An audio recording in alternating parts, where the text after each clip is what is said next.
Hello, everyone. I'm going to give folks a couple more minutes to join us, and then we will be presenting to you the RFP on family and community outreach within the Children's Services Division.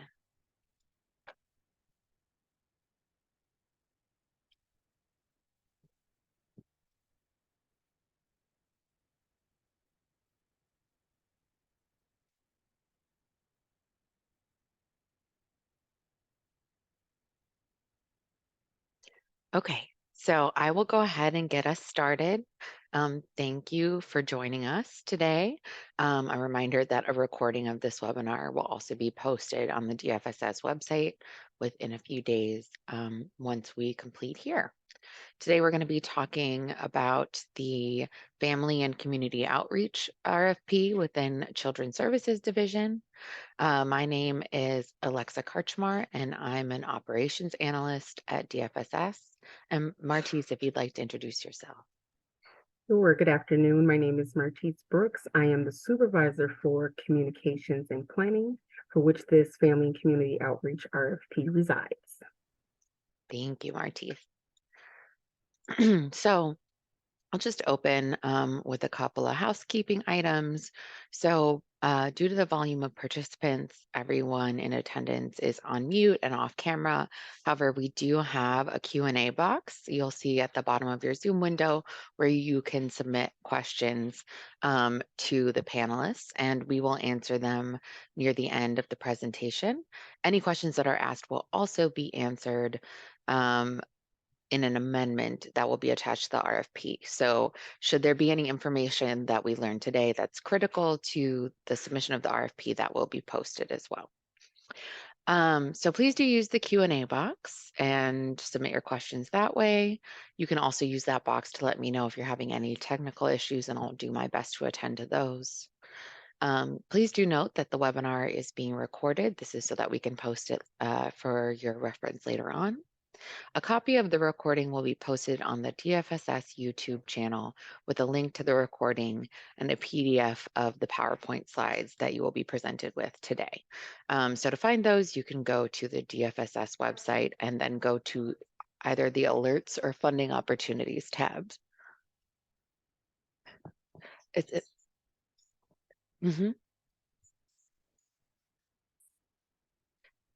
Excuse me, 1 second, sorry.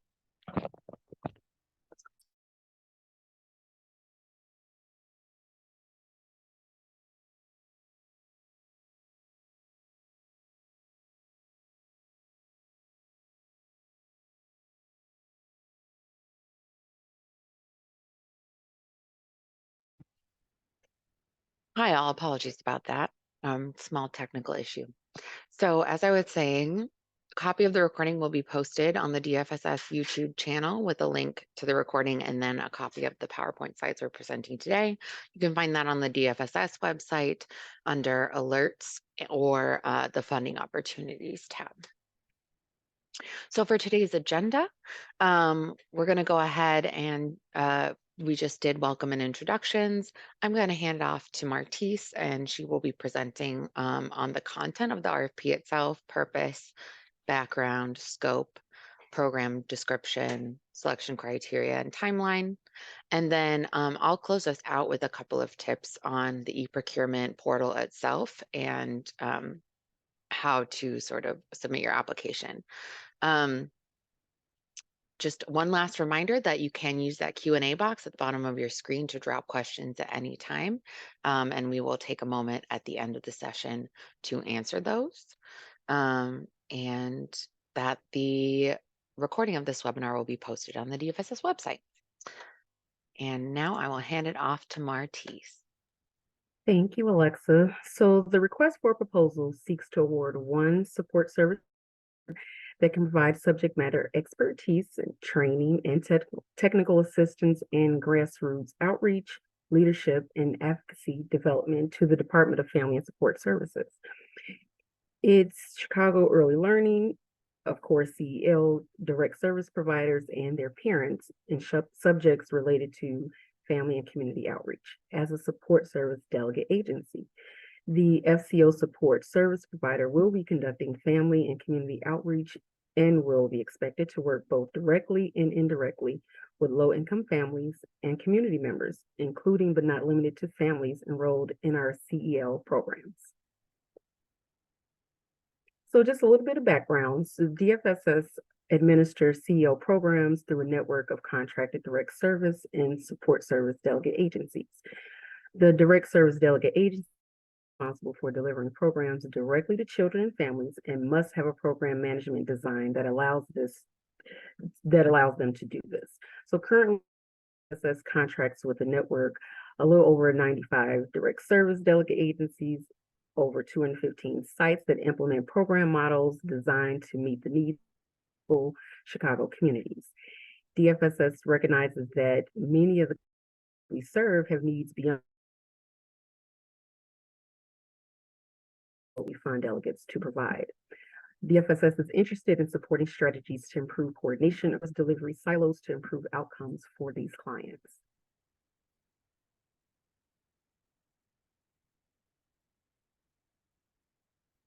So a few goals. DFSS CSD, which is our Children's Services Division, seeks to award one support service provider that has subject matter expertise in providing direct family and community outreach and training for parents, leaders, and advocates through activities conducted by the FCO support service contractor. DFSS CSD will meet the following goals. We would like to increase enrollment of children and families in CEL programs, especially children and families that are hard to reach due to socioeconomic isolation. We would also like to increase the awareness of CEL programs and the importance of early learning families and communities, in addition to strengthening parent leadership and advocacy of CEL families. So here's a snapshot of the current state.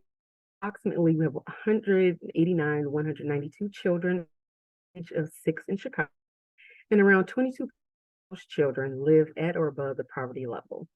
Around 43% live below 200% of the federal poverty. Approximately 20,296 of 0 to 2-year-olds and 21,057 3 to 5-year-olds live below 100% of the federal poverty level. Approximately 10,611. I'm sorry. Oh, okay, and we're back. And 10,255 of 3 to 5-year-olds living at or above 50% of the federal poverty level. So a few priorities for improvement. DFSS must ensure that of the approximately 20,000 CEL seats DFSS funds, it prioritizes the enrollment of those children and families considered the hardest to reach and serve, as well as the most in need. DFSS requires a robust year-round market recruitment and messaging campaign, includes a component of strong family and community grassroots outreach. So our target population, grassroots outreach is a collective action that engages parents, community residents, and local community organizations in the effort to increase awareness of the importance of and the availability of early learning opportunities, leading to an increase in program enrollments. Grassroots teams can speak from their experience as parents and provide testimonials about their children's experience in CEL programs. By conducting grassroots outreach with current and former CEL parents, outreach teams are better able to convey CEL messaging and advocate on behalf of programs to potential enrollees. I'm sorry this is so small, but here's some program requirements. The FCO support service provider will be expected to provide services in prioritized Chicago communities where there are concentrations of families that are hard to reach or not engaged in early education programs based on community assessment and other data. Conduct activities covered in this section and meet the required qualifications. A few required qualifications consist of successful respondents must demonstrate staffing capacity, credentials, and expertise to conduct the services and activities required of this contract. Demonstrate experience conducting community outreach and organizing activities, especially among low-income and or socioeconomically isolated communities.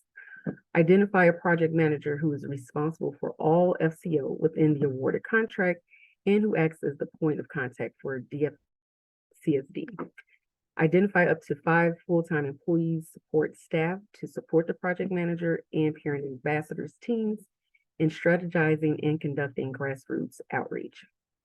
The awarded support service provider and their staff must be able to meet and pass criminal records CRCs upon hire and every 5 years after that. Demonstrate best practices that maintain the confidentiality of personally identifiable information or data in compliance with Health Portability and Accountability Act, which is in Family Educational Rights and Privacy Act requirements. Preferences will be respondents who demonstrates the capacity to staff a team representative of diverse cultures and who fluently speak and write in languages that represent CEL communities, including at minimum English and Spanish.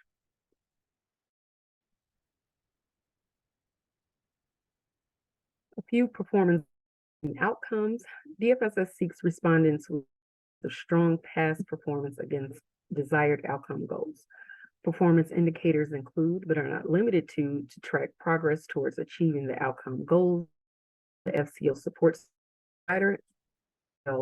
program goals. DFSS CSB intends to track a set of performance indicators that may include, but are not limited to the following: increasing children, families, and CEL programs by 10%, especially in communities prioritized as part of the grassroots outreach activities. 1,403 parent ambassadors are participating in the agency leadership roles.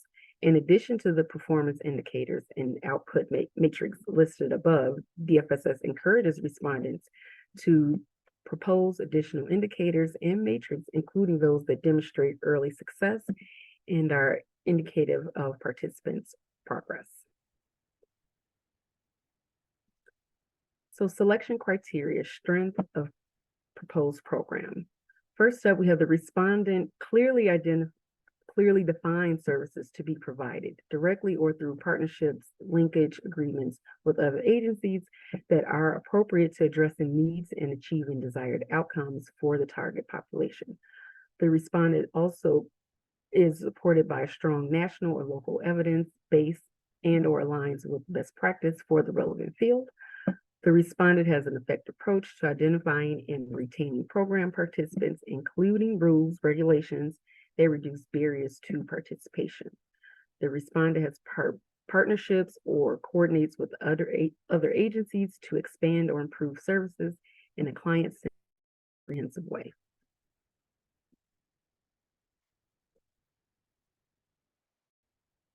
Selection criteria for program performance and quality. The respondent demonstrates evidence of strong past performance against desired outcomes, goals, and performance matrix, and or other notable accomplishments in providing services to the target population.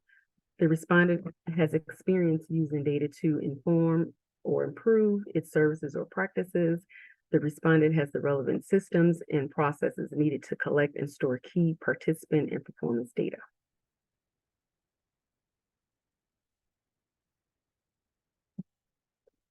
And organizational capacity. DFS respondents that demonstrate the respondent has qualified staff responsible for program oversight and management. The respondent has adequate systems and processes to support monitoring program expenditures and fiscal controls. And the respondent has adequate human resources capacity to hire and manage staff.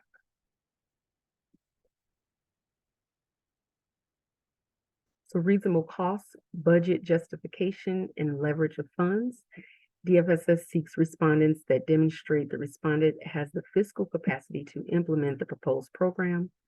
The leverages other funds and in-kind contributions to support total program and administrative costs, such as state, federal, foundation, corporate, or individual donations. The respondent demonstrates reasonable implementation costs and funding requests relative to its financial and human resources. The proposed budget supports the proposed scope of work or work plan.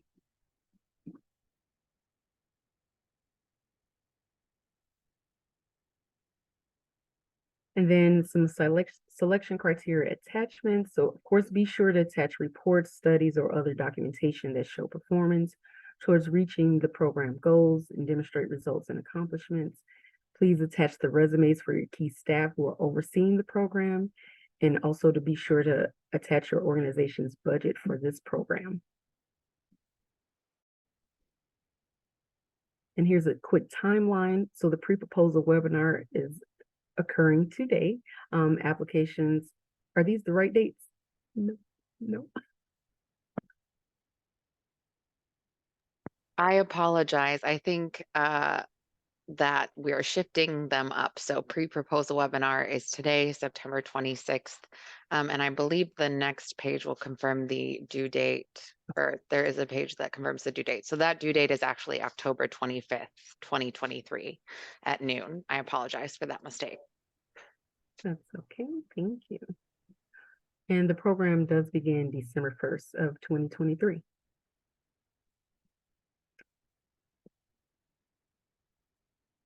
Is this me, Alexa? Yes, this Yes, is you. okay, okay. Budgets or cost proposals. So the term of contracts executed under this particular RFP will be from December 1st, 2023 through November 30th, 2025. The amount for this RFP for 1 year is $400,000. We're missing a zero, sorry. The administrative cost cap is 10% per application for federal Head Start and 5% for the state early childhood block grant. A minimum of 33.3% in kind match is required for federal Head Start funds. Please submit a budget for 1 year of services. Cost category definitions are attached as budgets in every RFP, except RFPs that have cost proposals. Be thoughtful and inclusive when developing your budget. Apply for your program's actual costs. We cannot give you more money than what you asked for. However, we can give you less. Use the reasonable cost question on the application to determine the cost reflected in the budget. And then some common errors, common mistakes we see on budgets are fringes. So be sure to check your calculations. Supplies, these are frequently under or over budget. Client assistance, if this is an appropriate and allowable cost, don't forget to include it. Make sure your job description titles and your job description uploads have the same title. Also put a brief description of the job in the budget documentation itself. If you have not discussed it specifically in your application, put your budget appropriate column and show your match.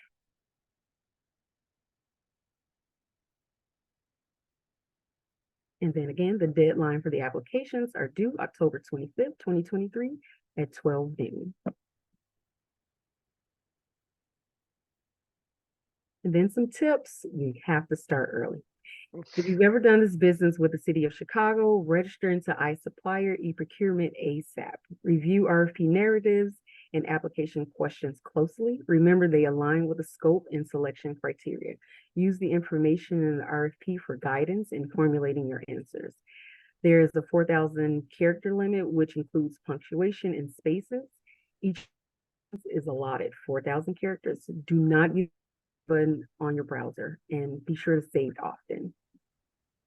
Thank you, Martise. Before I get into the next few slides, which are the technical guidance, I thought I would share some of the questions that came into the chat with you. One, I think I might be able to answer myself, and the other I'll ask you, Martise. Okay. So we got a couple of questions regarding page 12 of the RFP under the performance management and outcomes section. There are two questions about data collection and storage. Can you describe what the difference is between these questions? They seem to be asking the same question upon first reading. So the text of the questions that were shared are, how does your agency collect and securely store data? Please describe your data collection and management practices. And then please describe your data collection and management practices, including how and where you collect, store, and secure data, especially data that is personally identifiable or governed by HIPAA and FERPA. So these should not be duplicated. I think the person who submitted the question is correct that these are the same question. And so I can address this by making sure that there's nothing wrong in the electronic application, that it only asks the question once when you're going to enter your data. And if that is not the case, we'll make that fix and note that in the submitted amendment to the RFP that will come out following this webinar. So don't worry about answering those questions differently. I will make sure that we wrap those back up into one question, unless you have any other thoughts on that one, Martise. No, it should definitely be one question. Okay. And then the question for you, Martise, is the RFP is a 2-year contract. Is the $400,000 award for the first year only or for both years? Oh, wow. Frankie, are you able to speak to that?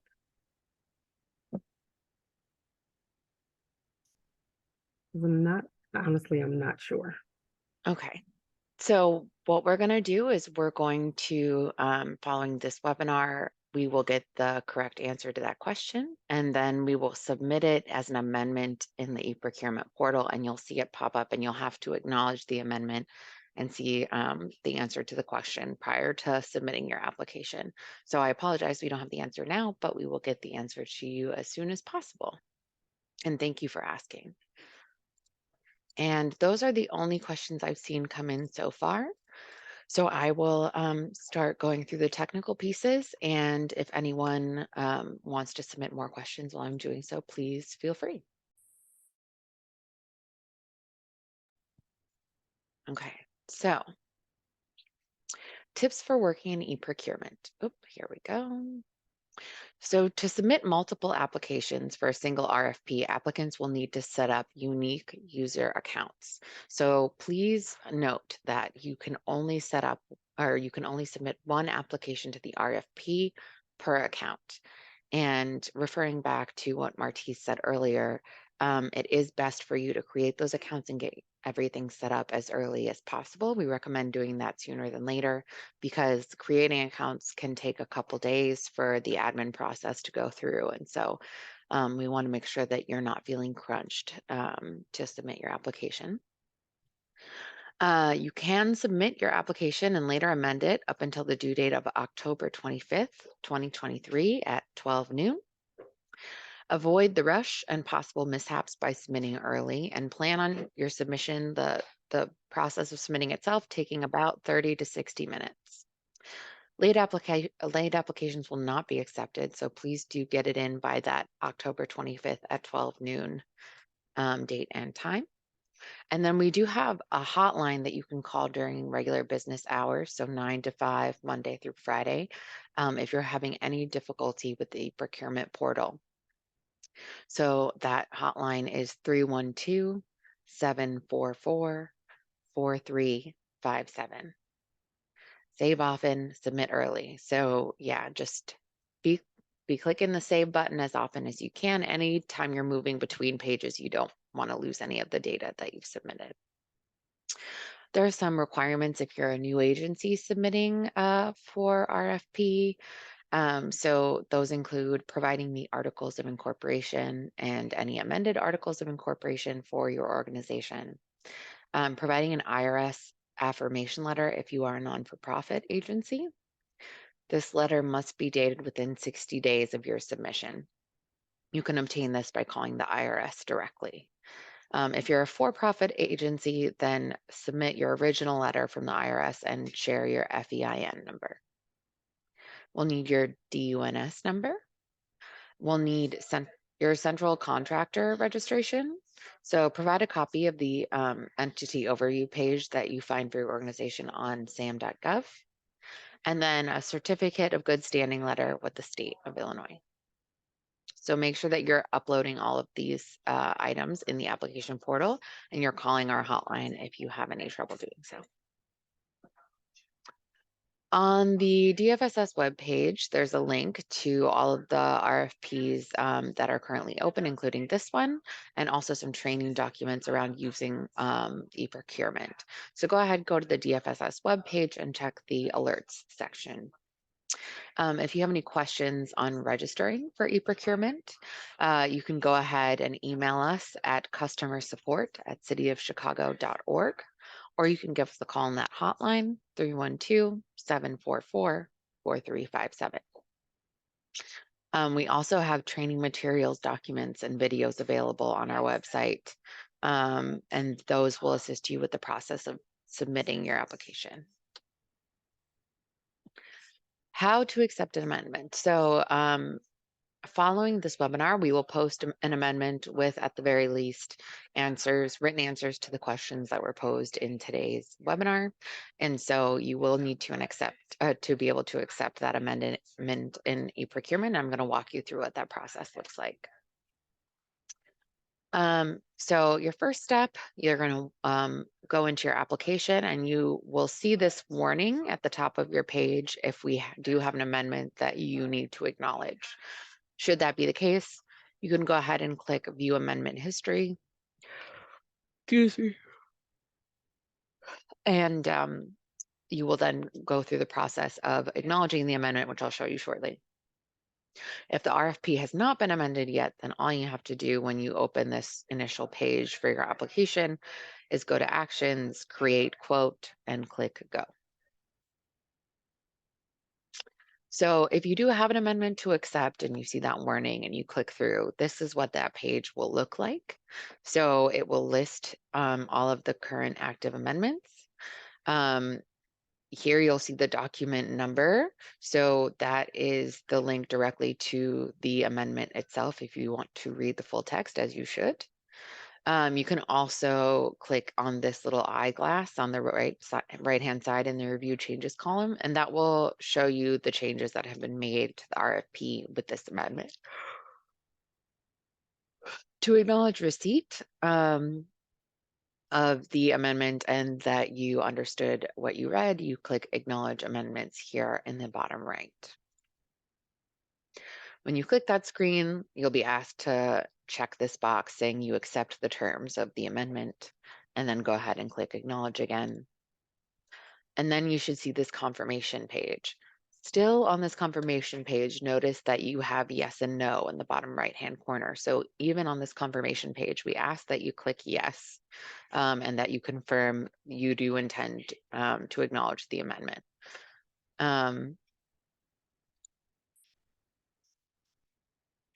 And then you go ahead, you check the box accepting terms and conditions, and then you click accept.